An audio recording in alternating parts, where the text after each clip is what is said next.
Hearthfire, Book 9 of 2920, The Last Year of the First Era, by Karlavag Townway. 2nd of Hearthfire, 2920, Gideon, Black Marsh. The Empress Tavia lay across her bed, a hot late summer wind she could not feel banging the shutters of her cell to and fro against the iron bars. Her throat felt like it was on fire, but still she sobbed, uncontrollably, wringing her last tapestry in her hands.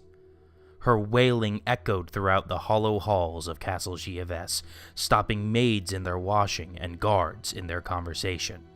One of her women came up the narrow stairs to see her mistress, but her chief guard Zook stood at the doorway and shook his head. "She's just heard that her son is dead," he said quietly. 5th of Hearthfire, 2920, the Imperial City, Cyrodiil. "Your Imperial Majesty," said the potentate Versidue Shai through the door, "you can open the door. I assure you, you're perfectly safe. No one wants to kill you." "Mara's blood!" came the Emperor Remen III's voice, muffled, hysterical, tinged with madness. "Someone assassinated the prince! He was holding my shield! They could have thought he was me!" "You're certainly correct, Your Imperial Majesty," replied the potentate, expunging any mocking qualities from his voice while his black slitted eyes rolled contemptuously. "And we must find and punish the evildoer responsible for your son's death. But we cannot do it without you. You must be brave for your empire." There was no reply. "At the very least, come out and sign the order for Lady Rijja's execution," called the potentate. "Let us dispose of one traitor and assassin we know of." A brief pause and then the sound of furniture scraping across the floor. Remen opened the door just a crack, but the potentate could see his angry, fearful face and the terrible mound of ripped tissue that used to be his right eye. Despite the best healers in the Empire, it was still a ghastly souvenir of the Lady Rijja's work in Thurzo Fortress. "Hand me the order," the Emperor snarled. "I'll sign it with pleasure." 6th of Hearthfire, 2920, Gideon, Black Marsh. The strange blue glow of the will-o'-the-wisps, a combination, so she'd been told, of swamp gas and spiritual energy, had always frightened Tavia as she looked out her window. Now it seemed strangely comforting. Beyond the bog lay the city of Gideon. It was funny, she thought, that she'd never stepped foot in its streets, though she had watched it every day for 17 years. "Can you think of anything I've forgotten?" she asked, turning to look back on the loyal Kothringi, Zook. "I know exactly what to do," he said simply. He seemed to smile, but the Empress realized that it was only her own face reflected in his silvery skin. She was smiling, and she didn't even realize it. "Make certain you aren't followed," she warned. "I don't want my husband to know where my gold's been hiding all these years. And do take your share of it. You've been a good friend." The Empress Tavia stepped forward and dropped from sight into the mists. Zook replaced the bars on the tower window and threw a blanket over some pillows on her bed. With any luck, they would not discover her body on the lawn until morning, at which time he hoped to be halfway to Morrowind. 9th of Hearthfire, 2920, Ferrigus, High Rock. The strange trees on all sides resembled knobby piles crowned with great bursts of reds, yellows, and oranges, like insect mounds caught fire. The Rothgarian mountains were fading into the misty afternoon. Tarala marveled at the sight, so alien, so different from Morrowind, as she plodded the horse forward into an open pasture. Behind her, head nodding against his chest, Kassir slept, cradling Bosriel. For a moment, Tarala considered jumping the low painted fence that crossed the field, but she thought better of it. let Kassir sleep for a few more hours before giving him the reins. As the horse passed into the field, Tarala saw the small green house on the hill, half hidden in forest. So picturesque was the image, she felt herself lull into a pleasant, half-sleeping state. A blast of horn brought her back to reality with a shudder. Kassir opened his eyes.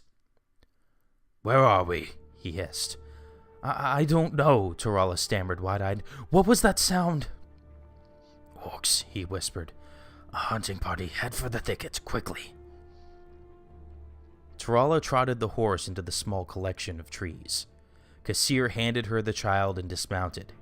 He began pulling their bags off next, throwing them into the bushes. A sound startled them, a distant rumbling of footfall growing louder and closer. Tarala climbed off carefully and helped Kassir unburden the horse. All the while, Bosriel watched open-eyed. Tarala sometimes worried that her baby never cried. Now she was grateful for it. With the last of the luggage off, Kassir slapped the horse's rear, sending it galloping into the field. Taking Tarala's hand, he hunkered down in the bushes.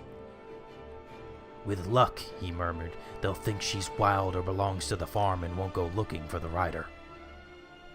As he spoke, a horde of orcs surged into the field, blasting their horns.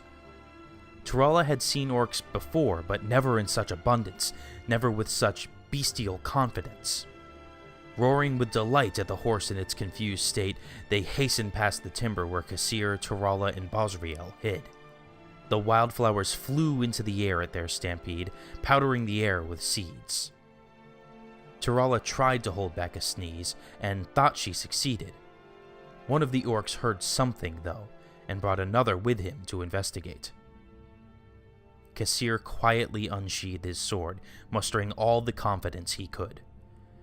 His skills, such as they were in spying, not combat, but he vowed to protect Tarala and her babe for as long as he could.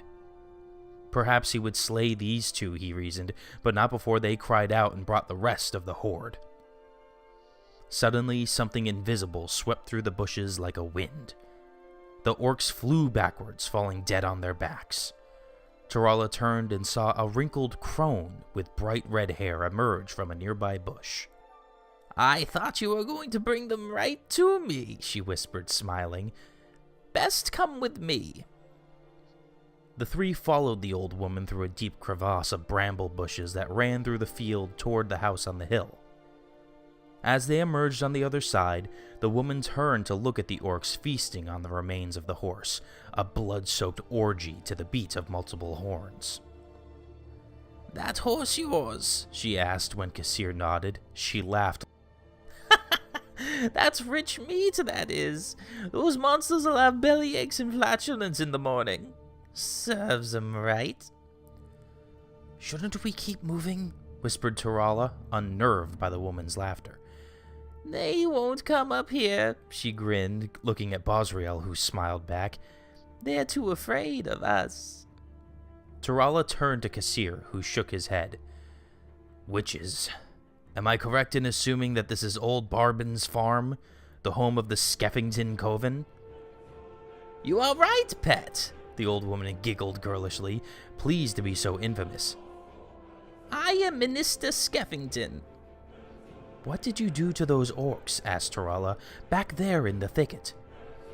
"Spirit fist, right side of the head," the minister said, continuing to climb up the hill. Ahead of them was the farmhouse grounds, a well, a chicken coop, a pond, women of all ages doing chores, the laughter of children at play. The old woman turned and saw that Tarala did not understand. "Don't you have witches where you come from, child?" "None that I know of," she said. "There are all sorts of wielders of magic in Tamriel," she explained. "The Psijics study magic like it's their painful duty. The battle mages in the army, on the other hand, of the Scaled hurl spells like arrows. We witches commune and conjure and celebrate. To fell those orcs, I merely whispered to the spirits of the air.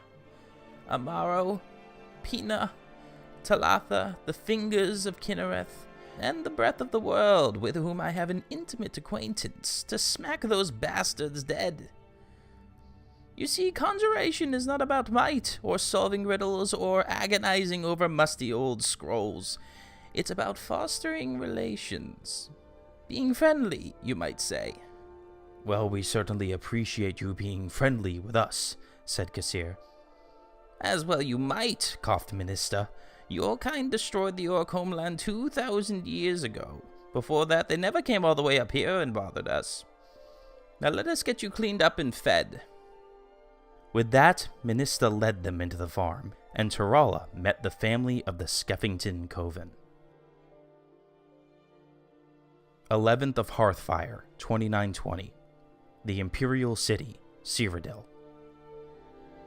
Rijja had not even tried to sleep the night before, and she found the somber music played during her execution to have a soporific effect. It was as if she was willing herself to be unconscious before the axe stroke. Her eyes were bound so she could not see her former lover, the Emperor, seated before her glaring with his one good eye. She could not see the potentate Versidue Shahi, his coil neatly wrapped beneath him, a look of triumph on his golden face. She could feel, numbly, the executioner's hand touch her back to steady her.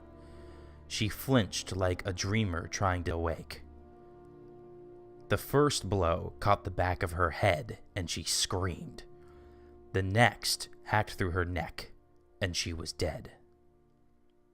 The Emperor turned to the potentate wearily. Now that's done. You said she had a pretty sister in Hammerfell named Corda? 18th of Hearthfire, 2920, Dwinin, High Rock. The horse the witches had sold him was not as good as his old one, Kassir considered. Spirit worship and sacrifice and sisterhood might be all well and good for conjuring spirits, but it tends to spoil beasts of burden. Still, there was little to complain about. With the Dunmer woman and her child gone, he had made excellent time.